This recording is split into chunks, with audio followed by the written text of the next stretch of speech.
Dito naman sa Pilipinas, nagkaubusan na ng diesel sa ilang gasolinahan. Sa dami po ng mga nagpakarga dahil sa inaasahang pagmahal ng mga produktong petrolyo. Sa gitna nga po yan ng krisis sa Middle East.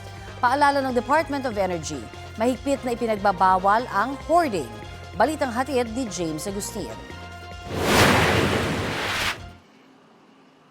Kahapon pa naubos ang supply ng diesel sa isang gasolinahan sa Commonwealth Avenue na sakop ng barangay Old Balara, Quezon City. Ang meron silang supply, premium diesel na 73 pesos per liter. Ito na lang daw muna ang pinapakarga ng ilang motorista. Nung nakarang araw pa, marami na pong nagkarga kasi yung stock namin naubos na po. Bali may premium diesel pa naman kami, yun nga lang medyo paubos na rin. Kasi yung iba, no choice naman, kinakarga na rin. Kailan daw po magkakaroon ng stock?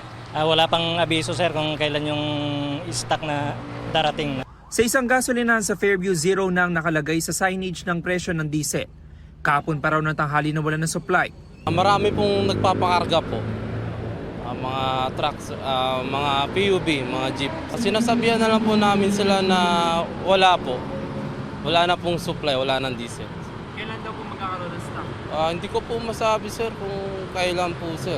Suki ng gasolinahan ng UV Express driver na si Merlito na doon nagpapakarga ng diesel.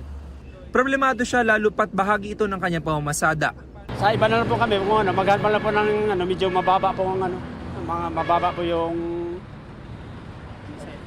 mababa po ang presyo. Malaking kawalan po talaga yan, ang pagwalang diesel. Kasi siyempre, ito pong minasahan po namin, araw-araw kami hindi mo po pwedeng hindi kami magkakarga po ng diesel. Sa iba pang gasolinahan, pila ang mga motorista nagpapakarga bago ang big time oil price hike ngayong linggo. Si Iris na driver ng school service, nagpa-full tank na ng diesel.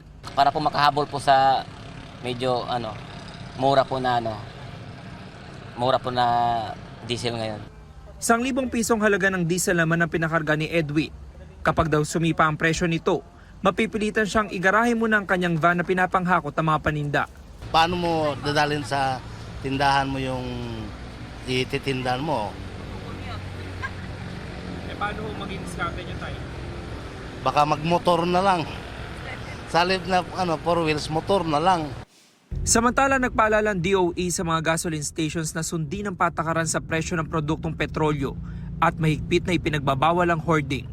James Agustin nagbabalita para sa GMA Integrated News.